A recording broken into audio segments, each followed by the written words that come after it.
આણંદ શહેરમાં આવેલ જૂના જકાતનાકા બાલેજ રોડ ઉપર આપ જોઈ શકો છો કે જે ગત રોજ જે વરસાદ વરસ્યો હતો, કહી શકાય કે જે અહીં આગળ 15 થી 20 જેટલી આજુબાજુમાં જે સોસાયટીઓ છે તેમાં જે પાણી ભરાયા હતા, પાણીને લઈને જે સમસ્યા એવી છે કે જે પાણી ભરાતા જે લોકોને આવવા જવામાં મુશ્કેલી પડી રહી હતી।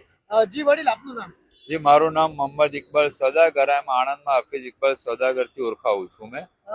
આ વિસ્તારમાં કઈ સમસ્યાઓ છે અને કેટલા વર્ષથી આ સમસ્યા ઉદ્ભવે છે? કે અહીંયા તો હું 2004 થી રહું છું ને આ પાણીની સમસ્યા તો દર વર્ષે હોય છે। ચોમાસું બેસતા પહેલા જ વરસાદે આ સ્થિતિ થઈ જાય છે અને પાણી ખૂબ ભરાઈ જાય છે। મારું ઘર જો કે નજીકમાં છે પણ પાછળના લોકોના ઘરોમાં તો અંદર પાણી ભરાઈ જાય છે, ઘરોના અંદર બિચારા ડોલોથી કાઢીને થાકી જાય છે અને ખેડ સમા અહીંયા પાણી ભરાઈ જાય છે। દર વર્ષની આ સ્થિતિ છે। અત્યાર સુધી એનો કોઈ નિકાલ ને કશું આયોજન થયું નથી।